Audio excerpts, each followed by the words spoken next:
दैनिक Bible पठन दिन 111। पुराना नियम ड्यूटरॉनमी 33, ड्यूटरॉनमी चैप्टर 34:1-12। मरने के पहले परमेश्वर के व्यक्ति मूसा ने इस्राएल के लोगों को यह आशीर्वाद दिया। मूसा ने कहा, यहोवा सीने से आया, यहोवा सेर पर प्रातःकालीन प्रकाश सा था। वह पारान पर्वत से ज्योतित प्रकाश सम था। यहोवा 10 सहस्त्र पवित्र लोगों स्वर्गदूतों के साथ आया। उसकी दानी और बलिष्ठ सैनिक थे। हाँ, यहोवा प्रेम करता है लोगों से। सभी पवित्र जन उसके हाथों में हैं और चलते हैं वह उसके पदचिन्हों पर। हर एक व्यक्ति स्वीकारता उपदेश उसका। मूसा ने दिए नियम हमें वे जो हैं याकूब के सभी लोगों के। यशूरून ने राजा पाया जब लोग और प्रमुख इकट्ठे थे। यहोवा ही उसका राजा था।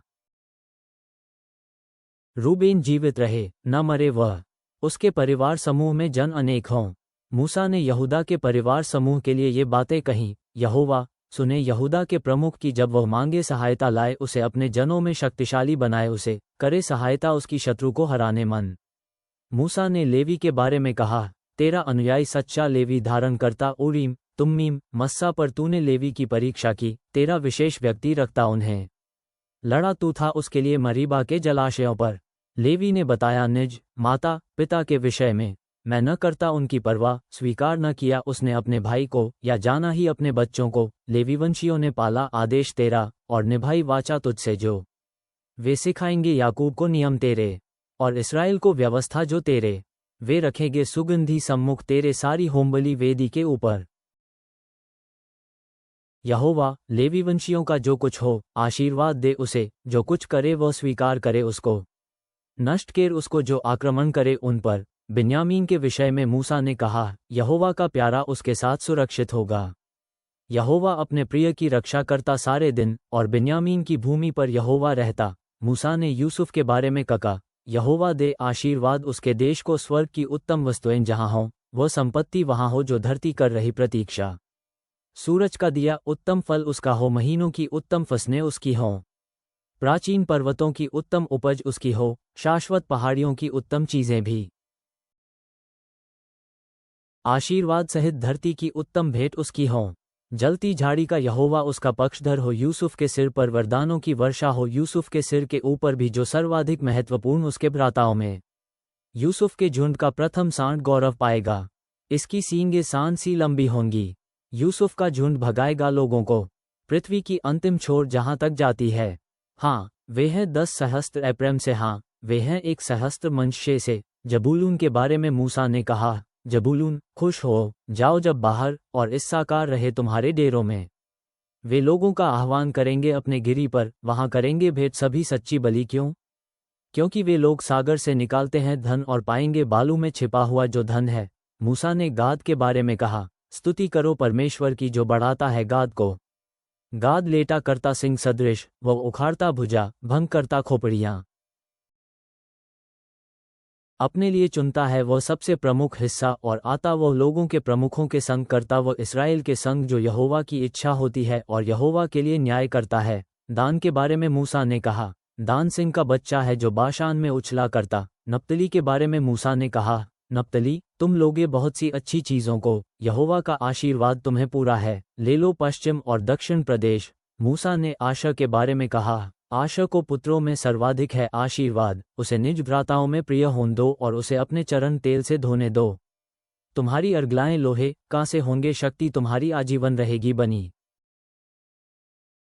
यशूरून परमेश्वर सम नहीं दूसरा कोई परमेश्वर अपने गौरव में चलता है चद बादल पर, आसमान से होकर आता करने मदद तुम्हें।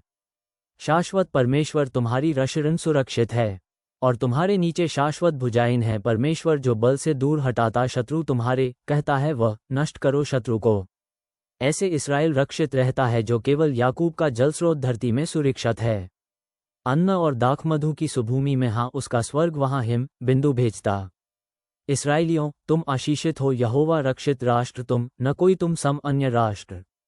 यहोवा है तलवार विजय तुम्हारी करने वाली। तेरे शत्रु सभी तुझसे डरेंगे, और तुम रौंद दोगे उनके झूठे देवों की जगहों को। मूसा मोआब के निचले प्रदेश से नबो पर्वत पर गया जो यरीहो के पार पिसगा की चोटी पर था। यहोवा ने उसे गिलाद से दान तक का सारा प्रदेश दिखलाया। यहोवा ने उसे सारा नप्तली, जो एप्रैम और मनश्शे का था, दिखाया। उसने भूमध्य सागर तकर यहूदा के प्रदेश को दिखाया। यहोवा ने मूसा को खजूर के पेड़ों के नगर सोअर से यरीहो तक फैली घाटी और नेगेव दिखाया। यहोवा ने मूसा से कहा, यह वह देश है जिसे मैंने इब्राहिम, इसहाक और याकूब को वचन दिया था कि मैं इस देश को तुम्हारे वंशजों को दूंगा। मैंने तुम्हें इस देश को दिखाया, किंतु तुम वहां जा नहीं सकते। तब यहोवा का सेवक मूसा मोआब देश में वहीं मरा। यहोवा ने मूसा से कहा था कि ऐसा होगा। यहोवा ने बेतपोर के पार मोआब प्रदेश की घाटी में मूसा को दफनाया, किंतु आज भी कोई नहीं जानता कि मूसा की कब्र कहाँ है। मूसा जब मरा वो 120 वर्ष का था। उसकी आंखें कमजोर नहीं थीं। वो तब भी बलवान था। इस्राएल के लोग मूसा के लिए मोआब के निचले प्रदेश में 30 दिन तक रोते चिल्लाते रहे। ये शोक मनाने का पूरा समय था। तब नून का पुत्र यहोशू बुद्धिमानी की आत्मा से भरपूर था, क्योंकि मूसा ने उस पर अपना हाथ रख दिया था। इस्राएल के लोगों ने यहोशू की बात मानी। उन्होंने वैसा ही किया जैसा यहोवा ने मूसा को आदेश दिया था। किंतु उस समय के बाद मूसा की तरह कोई नबी नहीं हुआ। यहोवा परमेश्वर मूसा को प्रत्यक्ष जानता था। किसी दूसरे नबी ने वे सारे चमत्कार और आश्चर्य नहीं दिखाए जिन्हें दिखाने के लिए यहोवा परमेश्वर ने मूसा को मिस्र में भेजा था। वे चमत्कार और आश्चर्य फिरौन, उसके सभी सेवकों और मिस्र के सभी लोगों को दिखाए गए थे। किसी दूसरे नबी ने कभी उतने शक्तिशाली और आश्चर्यजनक चमत्कार नहीं किए जो मूसा ने किए और जिन्हें इस्राएल के सभी लोगों ने देखा। नया नियम, लूक चैप्टर 20:27 से 47, लूक चैप्टर 21:1 से 4। भजन संहिता, साम चैप्टर 49:1 से 20। कोरह की संतानों का संगीत निर्देशक के लिए एक पद। विभिन्न देशों के निवासियों, ये सुनो। धरती के वासियों, ये सुनो।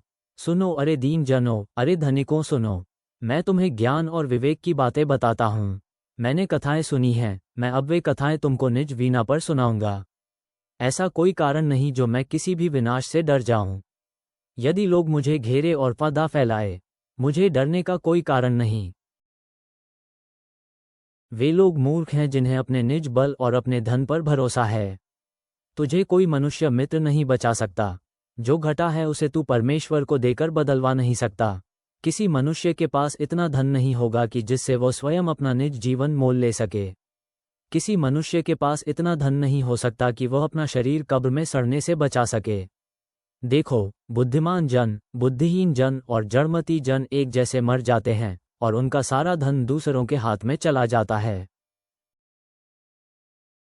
कब्र सदा सर्वदा के लिए हर किसी का घर बनेगा। इसका कोई अर्थ नहीं कि वे कितनी धरती के स्वामी रहे थे। धनी पुरुष मूर्ख जनों से भिन्न नहीं होते। सभी लोग पशुओं की तरह मर जाते हैं। लोगों की वास्तविक मूर्खता ये आती है कि वे अपनी भूख को निर्णायक बनाते हैं कि उनको क्या करना चाहिए।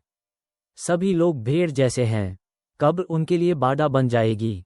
मृत्यु उनका चरवाहा बनेगी। उनकी काया क्षीण हो जाएंगी और वे कब्र में सड़ गल जाएंगे।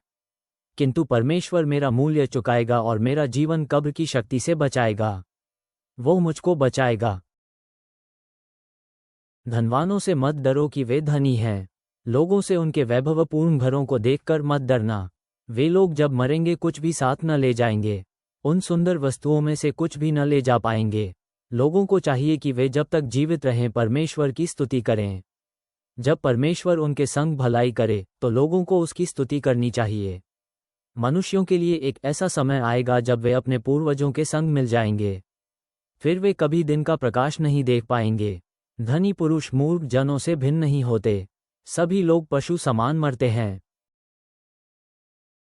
स्वर्गीय पिता, हम तेरे सामने कृतज्ञता के साथ आते हैं उन वादों के लिए जो तूने हमें दिए हैं, जैसा कि व्यवस्था विवरण में तेरे लोगों को दिए गए आशीर्वादों में दिखाई देता है।